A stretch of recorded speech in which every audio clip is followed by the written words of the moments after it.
नमस्कार, मी अजिंक्य भातंब्रेकर होमिओ लाईफच्या या विशेष कार्यक्रमामध्ये तुमच्या सर्वांचं स्वागत करतो। आज आपल्या सोबत आहेत होमिओ लाईफ केअरच्या डॉक्टर नम्रता साबळे। आज आपण त्यांच्यासोबत ओबेसिटी या विषयावर बोलणार आहोत। कार्यक्रमाला सुरुवात करण्याआधी त्यांची थोडक्यात ओळख आपण करून घेऊया। डॉक्टर नम्रता साबळे यांनी आपली BHMS ची पदवी LMF कॉलेज चिंचवड इथून संपादन केलेली आहे। त्यांना होमिओपॅथीमधला 7 वर्षांचा अनुभव आहे आणि आता सध्या त्या होमिओ लाईफ केअर या क्लिनिकमध्ये कार्यरत आहेत। होमिओ लाईफ केअर या क्लिनिकच्या शाखा आहेत मुंबई, दादर, ठाणे, नाशिक आणि पुणे इथं। त्यांचा संपर्क क्रमांक आहे 9580100200 आणि आपल्या सोबत ओबेसिटी या विषयावर डॉक्टर आज मार्गदर्शन करणार आहेत। डॉक्टर, खूप खूप स्वागत आपलं सुरुवातीला। धन्यवाद। आणि सध्याच्या काळामध्ये ओबेसिटीची समस्या अनेकांमध्ये आढळते, आपण सर्वांनीच हे पाहिलेलं आहे। त्यामुळे सुरुवातीलाच हा पहिला प्रश्न विचारावा असं वाटतो की ओबेसिटी म्हणजे नेमकं काय? ओबेसिटी हा इंग्लिश टर्मिनॉलॉजी आहे। त्याला आपण म्हणतात ना, मराठीत जर बोलायचं झालं समजेल अशा भाषेत तर त्याला आपण लठ्ठपणा असं म्हणतो। लठ्ठपणा हा बऱ्याच कारणांमुळे होतो। साधारणतः असं होतं की आजकाल डे टू डे लाईफमध्ये लहान मुलांपासून ते म्हाताऱ्या माणसांपर्यंत लठ्ठपणा हा सगळ्यांचंच एक म्हणतात ना आजारांचं वेलकम स्थान झालेलं आहे असं म्हणायला हरकत नाही। कारण जर तुमचं वजन वाढलं की मग हळूहळू तुमचे जॉईंट्स पेन म्हणा किंवा डायबेटीस म्हणा किंवा आणखीन तुमचे हॉर्मोनल इम्बॅलन्स ह्या सगळ्या गोष्टींना कुठे ना कुठेतरी म्हणतात ना एक आमंत्रण मिळतं। आणि म्हणूनच लठ्ठपणा हे आपणहून स्वतःहून त्या गोष्टीकडे लक्ष देणं फार महत्त्वाचं असतं। बरं, ओबेसिटी म्हणजे काय हे तर आपण जाणून घेतलं, पण मग ह्याचे नेमके प्रकार काय असतात? ओबेसिटीचे जे प्रकार आहेत ते त्याच्या दिसण्यावरनं ठरवलेले आहेत। जसं की पहिला प्रकार आहे त्याला आपण पियर्स शेप म्हणतो। पियर्स म्हणजे जे फळ आहे पियर नावाचं त्या पद्धतीचं। त्याच्यामध्ये काय होतं, अशा प्रकारचा लठ्ठपणा हा स्त्रियांमध्ये दिसून येतो। म्हणजे काय होतं, कमरेच्या वरचा भाग आहे तो नॉर्मल दिसतो, पण कमरेच्या खालचा जो भाग आहे तो लठ्ठपणा तिथे किंवा तिथे म्हणतात ना मेद किंवा चरबीचं डेपोजिशन तिथे जास्त होतं। त्यामुळे तो साधारणतः फळ जसं असतं पियरचं की वरच्या बाजूनी नॉर्मल आणि खालच्या बाजूला असं घुमटाकार, त्यामुळे त्याला आपण पियर शेप ओबेसिटी असं म्हणतो। आणि दुसरं जे आहे त्याला ॲपल शेप ओबेसिटी असं म्हणतो। मोस्ट प्रोबॅबली हा जो प्रकार आहे तो पुरुषांमध्ये जास्त दिसून येतो। त्यांच्यामध्ये काय होतं की अगदी डोक्यापासून ते पायापर्यंत फॅट डिपॉझिशन सगळीकडे होतं, त्याच्यामुळे ते घुमटाकार पूर्ण म्हणतात ना गोलाकार असं आपलं शरीर दिसायला लागतं, म्हणून आपण त्याला असं म्हणतो की ॲपल शेप ओबेसिटी। सो हे जे 2 प्रकार आहेत ते त्याच्या त्या व्यक्तीच्या दिसण्यावरनं असं आपण त्याला क्लासिफिकेशन त्याचं केलेलं आहे। बरं, पण आपण ओबेसिटी म्हणजे नेमकं काय किंवा त्याचे प्रकार काय ते बघितलं, पण ओबेसिटी होण्यामागची नेमकी काय कारणं आहेत त्याबद्दल काय सांगा? हां, सगळ्यात महत्त्वाचं म्हणजे की आजकाल stress level, mental stress level खूप वाढलेली आहे की ज्याच्यामुळे टेन्शन वाढलेलं आहे।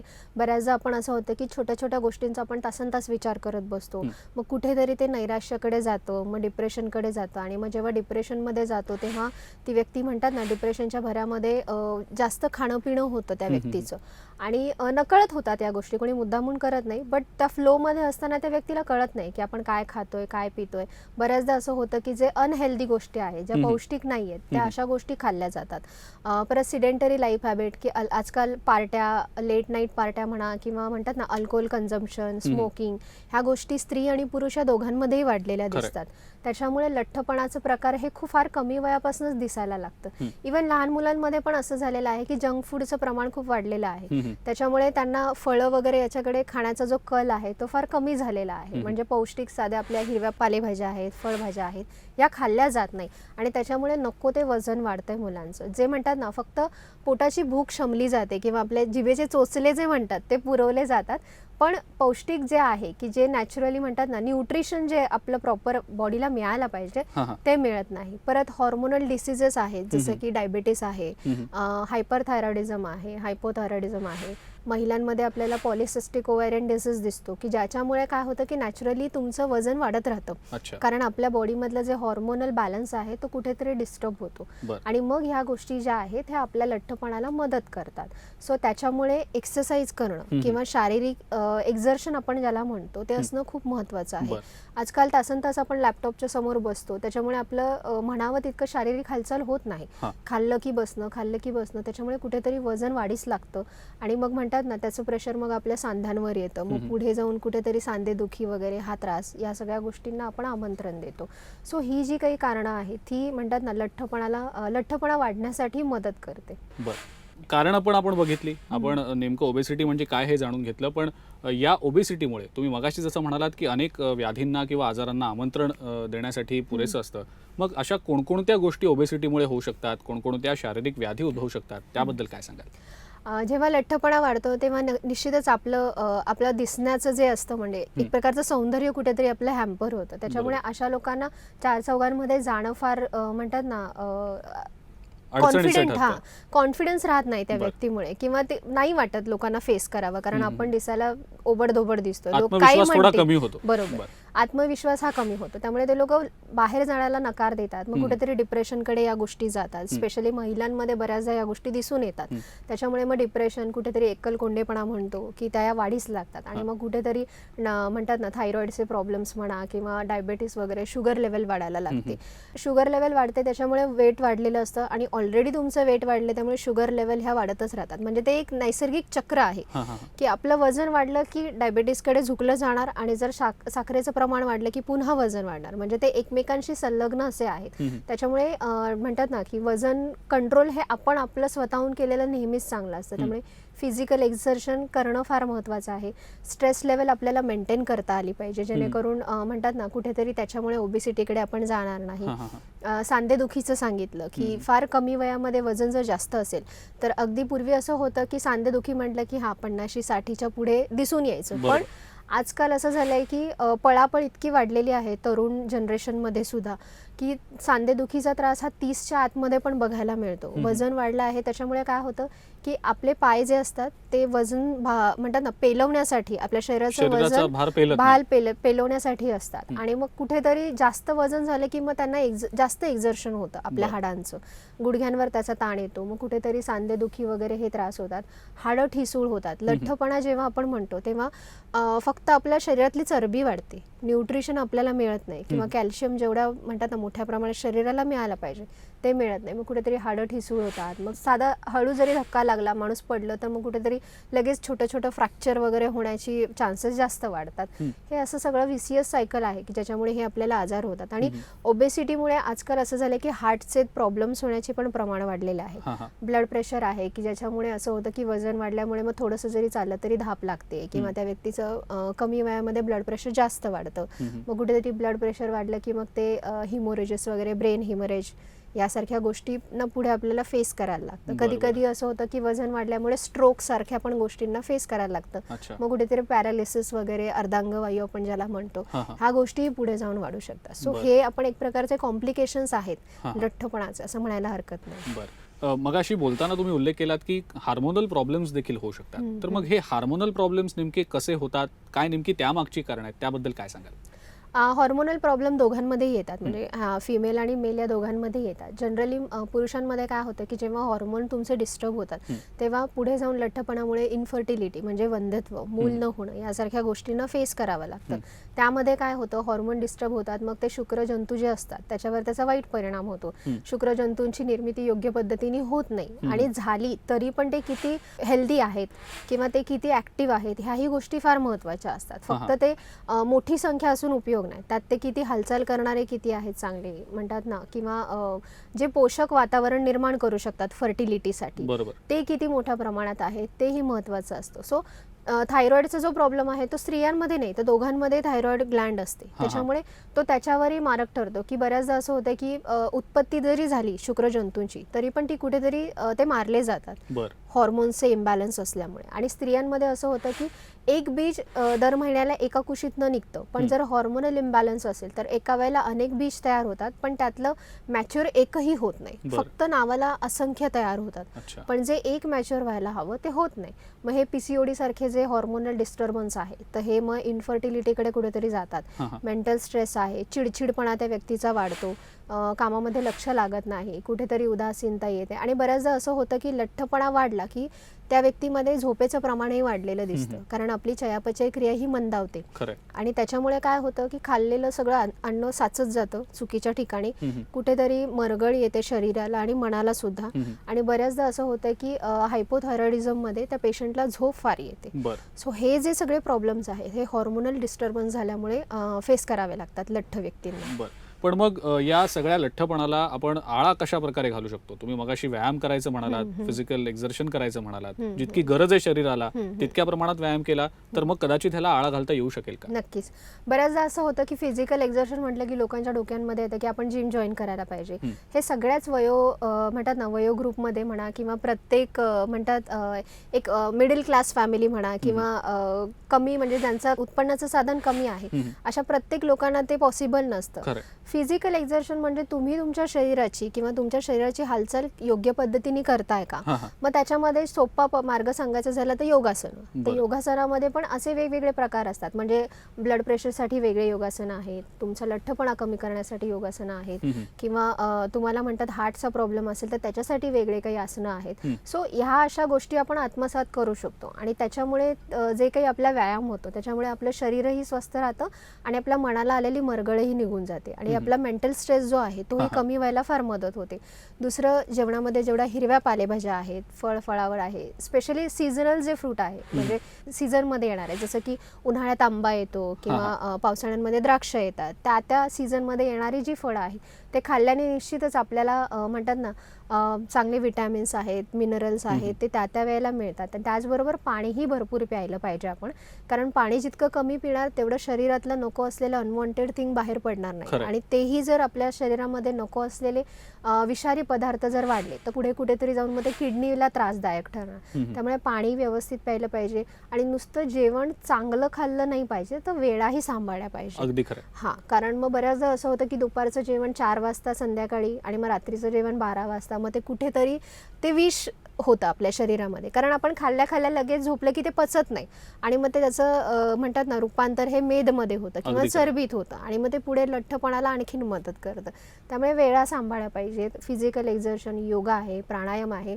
जर तुम्हाला व्यायाम करणं जमत नसेल तर कमीत कमी 1 तास तरी आपण रोजच्या रोज चाललं पाहिजे.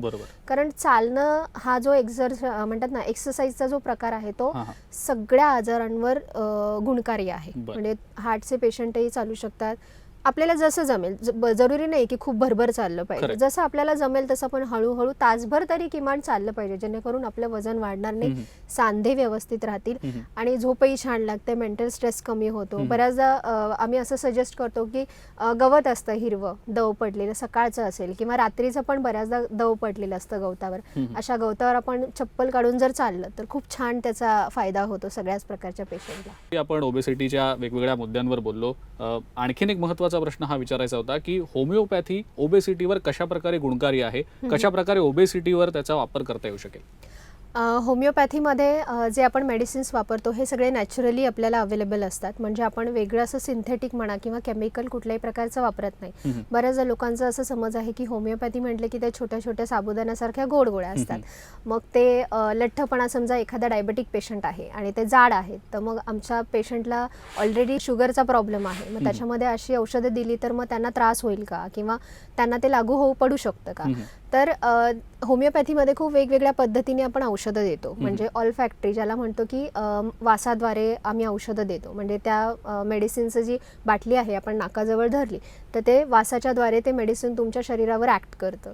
दुसरं आहे की आपण लोशनच्या माध्यमातून पण देतो की समजा एखादा पेशंट औषध नाही घेऊ शकत, काही कारणास्तव बेड रिडन आहे, तर अशा व्यक्तीला आपण स्किनच्या माध्यमातून औषध देऊ शकतो. त्याचाही स्किनवर चांगला इफेक्ट येतो आणि स्किनमध्ये आपले जे नर्व्ज असतात त्या नर्व्सवर त्याचा परिणाम होतो आणि त्या पद्धतीने मग त्या पेशंटच्या शरीरावर औषधाचा आपल्याला इफेक्ट दिसून येतो. आणि ज्या छोट्या छोट्या ज्या गोळ्या आहेत त्या गोळ्या अशाच पद्धतीने बनवलेल्या असतात की जेणेकरून शुगरच्या जरी पेशंटनी त्या घेतल्या तरी पण त्यांच्यातली शुगर लेवल ही वाढणार नाही. ह्या सगळ्या गोष्टींचा एकंदरीत विचार करूनच अशा पद्धतीने मेडिसिन बनवलेलं असतं. आणि होमिओपॅथीमध्ये काय होतं की सगळ्या गोष्टी नॅचरली असल्यामुळे बऱ्याचदा ते निसर्गात ज्या उपलब्ध आहेत गोष्टी त्याच आपण पेशंटला देतो. भले जर त्या गोड असल्या तरी पण ते नॅचरल शुगर असते, आर्टिफिशियल असं त्याच्यामध्ये काही नसतं. आणि जे काही आपण औषध देतो हे फार कमी प्रमाणामध्ये देतो. म्हणजे बऱ्याचदा ओव्हरडोस जे म्हणतो की ह्या पाय दुखतो त्याच्यासाठी वेगळं औषध, डोकं दुखतं त्याच्यासाठी औषध वेगळं, असं नाही. होमिओपॅथीमध्ये आपण काय करतो की तुमचं अगदी केसापासून ते पायाच्या नखापर्यंत पूर्ण डिटेलमध्ये हिस्ट्री घेतो. त्याचबरोबर तुमचं मेंटल बिहेवियर कसं आहे, म्हणजे या आजारपणामध्ये तुमचं वागणं कसं असतं हे आपण पेशंटला विचारतो. त्याचबरोबर पेशंटच्या नातेवाईकांना पण विचारतो की त्यांच्या वागण्यामध्ये तुम्हाला काही चेंजेस चेंजेस दिसत आहेत का. बरोबर. सो ह्या सगळ्या गोष्टी फिजिकल मेंटल ह्या दोन्ही गोष्टींना आपण लक्षात घेऊन त्यांच्या डिटेल हिस्ट्रीमधनं आपण मग त्यांना काय औषध द्यायचं हे ठरवतो. आणि त्याचबरोबर असं पण असतं की बऱ्याचदा असं होतं की एखाद्या व्यक्तीचा लठ्ठपणा आहे तर सरसकट सगळ्यांना एकसारखंच औषध देतो. असं नाही होत, कारण प्रत्येक व्यक्ती ही वेगळी आहे. एकाचा रागीट स्वभाव असेल तर एकाचा फार शांत स्वभाव आहे. तर मग ह्या गोष्टी लक्षात घेऊन आपण प्रत्येकाला त्याला असणाऱ्या लक्षणांनुसार त्याचं म्हणतात ना त्याच्या त्रासाचं काय कारण होतं हे लक्षात घेऊन दोन्ही गोष्टी कशा एकमेकांपासून भिन्न आहेत या सगळ्यांचा डिटेल हिस्ट्री घेऊन डिटेल अभ्यास केल्यानंतर मग दोघांना आपण त्यांना त्यांच्या केसला जे जे काही म्हणतात ना अनुस्वरूप जे मेडिसिन आपल्याला मिळतं ते आपण देतो. म्हणजे दोघांना डायबिटीज आहे म्हणून दोघांना सारखं औषध नाही. होमिओपॅथीमध्ये आपण हे नाही वापरत. त्याला आम्ही आमच्या सिद्धांतांमध्ये इंडिव्हिज्युअलायझेशन मेथड आहे जी म्हणतो ती आम्ही इथे वापरली जाते. आणि या व्यतिरिक्त फक्त आपण औषधच देत नाही तर त्या व्यक्तीला त्या वयानुसार कुठलं व्यायाम आपण सांगितलं पाहिजे किंवा मेडिटेशन सांगितलं पाहिजे. त्याचबरोबर फक्त मेडिटेशन नाही, फक्त व्यायाम नाही, तर पॉझिटिव्ह ॲटिट्यूड कसा ठेवला पाहिजे आपल्या स्वतःबद्दल. भले आपला लठ्ठपणा असला तरी पण जे आपल्याला आहे ते आपलंच आहे. आपण इतरांपेक्षा वेगळंच असतो, इतरांपेक्षा स्पेशल असतो. सो हा जो म्हणतात ना एक काउन्सिलिंग जो प्रकार असतो तोही करणं फार महत्त्वाचं असतं. कारण बऱ्याचदा असं होतं की पेशंट डिप्रेशनमध्ये जातात लठ्ठपणामुळे आणि मग बऱ्याचदा औषध काम करतंय पण कुठेतरी ते स्वतःला बांधून ठेवतात मानसिकरित्या आणि मग त्या गोष्टी कुठेतरी औषधाला त्या मारक ठरतात आणि मग औषध योग्य प्रकारे काम नाही करत. त्याच्यामुळे काउन्सिलिंग पण मेडिसिन ॲज वेल एज काउन्सिलिंग ह्या गोष्टी एकत्रितरित्या करणं फार गरजेचं असतं. सो अशा प्रकारे आपण होमिओपॅथीमध्ये पेशंटवर उपचार पद्धती करतो. बिलकुल. उपचार पद्धती तुम्ही सांगितली पण मग असाही प्रश्न कदाचित उपस्थित होऊ शकतो की याचे काही साईड इफेक्ट्स असतात का. मग अशी तुम्ही नॅचरल सगळ्या गोष्टी आपण या औषधांमध्ये वापरल्या जातात असं म्हणालात तर मग याचे काही साईड इफेक्ट्स असतात का. नाही, होमिओपॅथीमध्ये साईड इफेक्ट कुठलेच नाही. याचं कारण हे असतं की आपण होमिओपॅथीमध्ये जे औषध देतो एकतर आपण स्ट्रॉंग अशा पद्धतीने नाही देत. आपण जे काही औषध देतो हे फार मायन्यूट डोसमध्ये असतं. म्हणजे होमिओपॅथीच्या सिद्धांतानुसार आपण जे औषध देतो ते माइल्ड आणि जेंटल असायला पाहिजे आणि परमनंट असायला पाहिजे. म्हणजे जेव्हा बऱ्याचदा असं होतं की आम्हाला वर्षानुवर्ष त्रास आहे मग औषध द्या आणि आम्हाला लगेच एका मिनिटात बरं वाटलं पाहिजे असं नाही होत. हे बऱ्याचदा असं होतं की जर आपल्याला 10 वर्ष आहे तर आपल्याला वेळ दिला पाहिजे. कारण बऱ्याचदा असं होतं की शरीर आहे ते एक सर्टन लेवल नंतर ते डिपेंडंट होतं दुसऱ्या बाहेरच्या गोष्टींवर. बऱ्याचदा असं होतं की आम्हाला वेगळी पण औषधं चालू आहेत मग आम्ही ॲलोपॅथी आणि होमिओपॅथी म्हणा किंवा आणखीन वेगळी कुठली औषधं त्याच्यासोबत घेतली तर चालतील का. तर निश्चित ह्याच्यामध्ये साईड इफेक्ट होत नाही. आपण ते दुसरं जे तुमचं रेग्युलर समजा हायपर टेन्शनचा पेशंट आहे बीपीची तर गोळी घेणं गरजेचं आहे. मग अशा वेळेला आपण त्यांना सांगतो की तुमचं जे बीपीचं औषध आहे ठरलेल्या वेळेप्रमाणे घ्या आणि त्याच्या 1-1.5 तासानंतर मग तुम्ही होमिओपॅथी औषध घेऊ शकता. सो हे होमिओपॅथी औषध मदत करतं. म्हणजे एकमेकांमध्ये भांडणं होणार नाही याची आम्ही काळजी घेतलेली असते आणि होतही नाही. साईड इफेक्ट नॅचरली औषधं असलेले अवेलेबल असल्यामुळे साईड इफेक्ट हा कुठल्याच प्रकारचा होत नाही. आणि हे जे मेडिसिन्स आहेत होमिओपॅथी आपण अगदी म्हणतात ना न्यूबॉर्न बाळापासनं ते अगदी कोमामध्ये असलेल्या पेशंटला सुद्धा आपण वेगवेगळ्या पद्धतीने जसं सांगितलं स्किनवर लावतो किंवा पाण्यातनं देतो किंवा वासाच्या द्वारे आपण देऊ शकतो. सो अशा सगळ्या वेगवेगळ्या प्रकारच्या पद्धतीने आपण सगळ्या वयोगटांमध्ये आपण औषध देऊ शकतो. वयोगटांचा तुम्ही उल्लेख केला तर मला त्याच संदर्भातला तुम्हाला एक प्रश्न विचारायचा होता की वयोगटांनुसार उपचार पद्धती बदलते का आणि जर तसं असेल तर मग त्या उपचार पद्धतींविषयी नेमकं काय सांगता येईल. उपचार पद्धती होमिओपॅथीमध्ये बदलत नाही. जसं मी सांगितलं की केस टेकिंग फार महत्त्वाचा मुद्दा असतो होमिओपॅथीमध्ये. बऱ्याचदा असं ऐकलं असेल की तास केस टेकिंग घेतलं जातं. त्याचं कारण हेच असतं की नेमकं कारण बऱ्याचदा असंही होतं की कधीतरी सोपं असं उदाहरण सांगायचं तर गुडघे दुखतात पेशंटचे तर मग कधीतरी त्याला पूर्वी मार लागलेला असतो 10-12 वर्षांपूर्वी आणि मग त्याचा त्रास त्याला आत्ता उद्भवतो. सो हे जे डिटेलमध्ये हिस्ट्री घेणं असतं तर हेच बघायचं असतं की मागे आधी काही झालेलं आहे का ज्याचा इम्पॅक्ट आत्ता दिसतो आहे. आणि उपचार पद्धती ही डोस आपण चेंज करू शकतो. उपचार पद्धती चेंज करणार म्हणजे छोट्या बाळाला किती डोस दिला पाहिजे, मिडल एज ग्रुपच्या व्यक्तीला किती डोस दिला पाहिजे आणि एकदम वयोवृद्ध व्यक्तीला किती डोस दिला पाहिजे. कारण वयोवृद्ध म्हटलं की इतर पण औषधं चालू असतात. सो त्याही गोष्टींचा आपण विचार केला पाहिजे आणि वर्षानुवर्ष घेत आलेली औषधं आपण एकसाथ नाही बंद करू शकत. जेव्हा पेशंटला फरक पडायला लागतो डायबिटीस म्हणा किंवा ब्लड प्रेशर सो आपण त्या इतर तज्ज्ञांचंही मत विचारामध्ये घेऊन आपण हळूहळू त्यांच्या मार्गदर्शनाखाली आपल्या होमिओपॅथी डॉक्टरांच्या मार्गदर्शनाखाली आपण मग हळूहळू औषध कमी करू शकतो जसं पेशंटचं इम्प्रूव्हमेंट असेल तशी. बरं, एक शेवटचा प्रश्न मला असं वाटतं की विचारला पाहिजे की बऱ्याचदा असं असतं की बऱ्याच व्याधींविषयी किंवा बऱ्याच रोगांविषयी असं विचारलं जातं की हे अनुवंशिक आहे का, किंवा माझ्या परिवारात किंवा कुटुंबात जर एखाद्याला झाला असेल तर तो माझ्यापर्यंत येईल का, पुढे माझ्या मुलांना होईल का, असे प्रश्न बरेचदा अनेकांना पडलेले असतात. तर मग तसं ओबेसिटीच्या बाबतीत होतं का, आणि जर होत असेल तर मग त्याबद्दल काही होमिओपॅथीमध्ये उपचार आहेत का? अनुवंशिक जेव्हा आपण म्हणतो तेव्हा आपल्यासमोर एक पिक्चर उभं राहतं की हा माझ्या आईला आहे, माझ्या वडिलांना आहे, तर इन फ्युचर मला होऊ शकतं.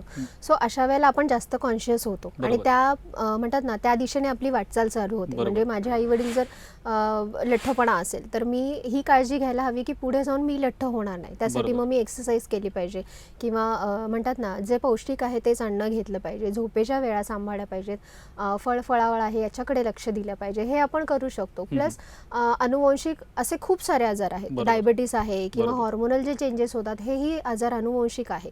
सो आपल्याला एक आयडिया मिळते की हे आजार आपल्याला होऊ शकतात फ्युचरमध्ये. सो त्या हिशोबाने आपण आत्तापासूनच सुरुवात करतो. भले ते आत्ता त्रास तुम्हाला नसेल पण इन फ्युचर होऊ नये म्हणून आपण आधी सतर्क होतो आणि त्या हिशोबाने आपण आपल्या म्हणतात ना जीवनशैलीमध्ये चेंजेस करणं फार महत्त्वाचं असतं.